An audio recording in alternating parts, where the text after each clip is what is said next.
यदि भले उसका जन्मदिन नहीं है तो क्या करते हैं, उसको पहले उसको खिलाएंगे, फिर लगाएंगे, फिर इसको बाद बेल्ट का प्रयोग करते हैं और बेल्ट से उसको मारा जाता है। यदि कहीं भी किसी भी प्रकार का कहीं ऐसा तो करते हैं, एक गोपनीय नंबर है, एक गोपनीय नंबर है।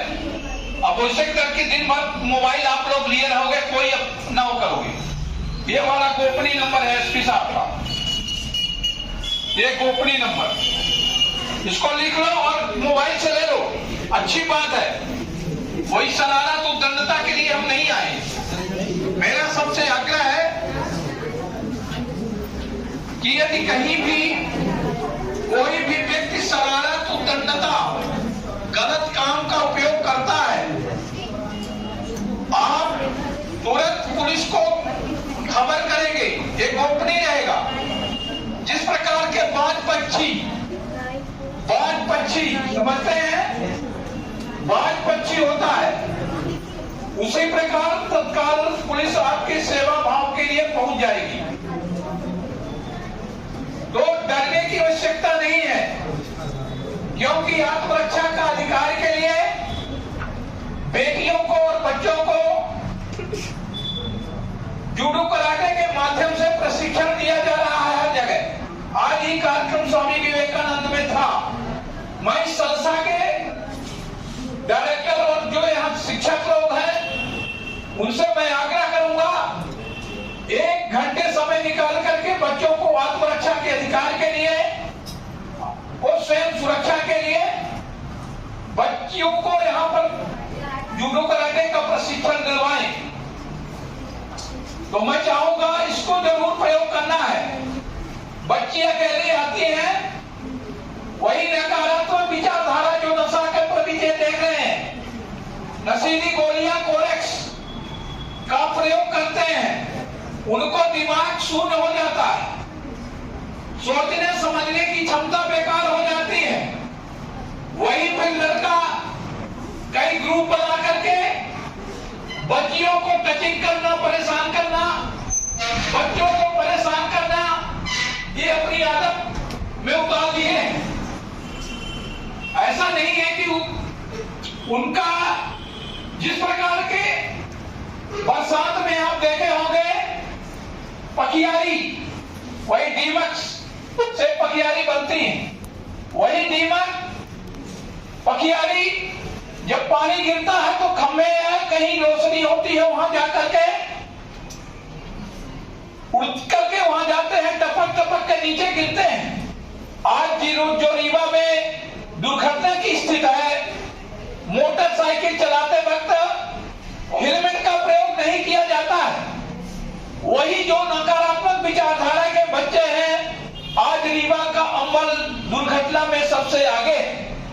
मैं चाहूंगा युवा जागो, सोच बदलो, युवा जागेगा, समाज राष्ट्र हित करेगा। स्वामी विवेकानंद का कहना है, उठो जागो, कार्य में लग जाओ, जब तक लक्ष्य न प्राप्त हो कार्य में लगे रहो। हमारे सम्मानित जिला प्रशासन, पुलिस प्रशासन के द्वारा हर स्कूलों और कॉलेजों में, हर गलियों में जा करके जागरूक किया जा रहा है। जिसमें आप सबसे मैं प्रार्थना कर रहा हूं, निवेदन कर रहा हूं, सबसे बड़ी गुरु मां होती है। गुरु यदि शिक्षित नहीं है तो आप सभी ये मत माने कि हमारी मां की बात गलत बोलती है। और मां एक ऐसी होती है, बच्चों को कभी गलत सोच नहीं बदलने की नहीं देती, अच्छे विचार, अच्छे संस्कार, अच्छे कार्य पर देती। इसी प्रकार के पिता फिर गुरुजन होते हैं, फिर जो आपके आस पड़ोस जो बुजुर्ग होते हैं। अब बुजुर्गों का भी अपमान हो रहा है। यदि हमारी दादी ना होती, मां ना होती, बहनें ना होती, बेटियां ना होती, तो आज हम शिष्ट की रचना के अनुसार हम ना होते। सही है कि नहीं बताइए। इसलिए यदि कहीं भी कोई बुजुर्ग आपके पड़ोस में कोई है, उनके सोच, उनसे हालचाल जरूर ले। भले आपके परिवार के नहीं है, भले आपके कास्ट के नहीं, ये मानिए मेरे पप्पा दादी उनका ईश्वर का रूप होता है। किसका होता है? ईश्वर का रूप होता है, क्योंकि बेटियां ही ऐसा कार्य करती हैं। सबसे ज्यादा दादा दादी को हमारी बेटियां ही मानती हैं, परंतु आज की परिस्थिति यह है, जब बेटियां बड़ी हो जाती हैं, जब दूसरे घर जाती हैं, तो वही एकल परिवार पर सीमित हो जाती है। मेरा ये कहना है, आप आत्मनिर्भर और समाज को, राष्ट्र के लिए बेटियां सबसे ज्यादा जागृत हो, और तभी ही समाज का उत्थान और विकास होगा। यदि कोई नशीले तत्व का प्रयोग कहीं भी मोहल्ले में आस पड़ोस करता है, ये जो गोपनीय नंबर है, ये गोपनीय नंबर, ये मतलब नहीं है कोचिंग में आ गए, कोचिंग में आ गए बच्ची आ रही है, उनसे गलत शब्द का प्रयोग करना, पढ़ाई पर ध्यान नहीं देना, ये समय युवा के लिए बहुत ही महत्वपूर्ण है। आप सबको मैं आग्रहपूर्ण निवेदन कर रहा हूं, एक पुलिस मित्र के रूप में, एक बुजुर्ग भी हूं, 61 साल मेरी उम्र हो चुकी है। मैं सबसे आग्रहपूर्ण निवेदन कर रहा हूं, सोच बदलो, विचार बदलो, अच्छे कार्य पर, अच्छे संस्कार पर, अच्छे उस पर, पढ़ाई पर।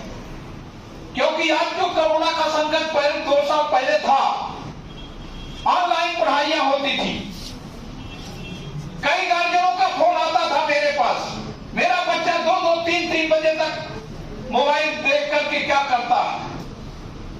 मैं मोबाइल आपको यहां, जब आप कोचिंग में आ रहे हो, मोबाइल घर में रखना, कोई मोबाइल लेके नहीं आना। यदि है छोटा मोबाइल लीजिए,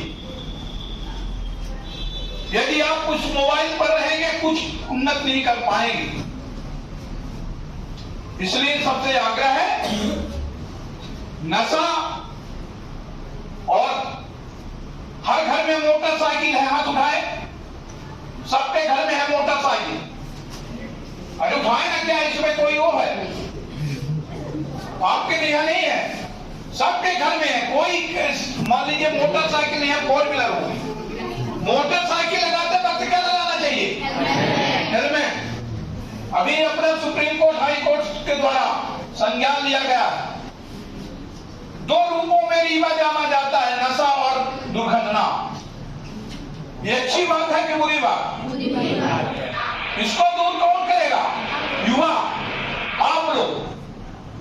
हमारा काम है आपको जागरूक करना, और इसमें युवा जागो, उठो, कार्य में लग जाओ। जब तक लक्ष्य न प्राप्त हो, कार्य में लगे रहो। सदैव पुलिस आपकी मित्र है, और आपकी सेवा भाव के लिए हम हैं। जब कहीं परेशानी होगी, इस नंबर गोपनीय नंबर है, इसमें बताएंगे, तुरंत हम लोग पहुंचेंगे, आपकी मदद करेंगे, और पढ़ाई पर जरूर ध्यान दीजिए। धन्यवाद।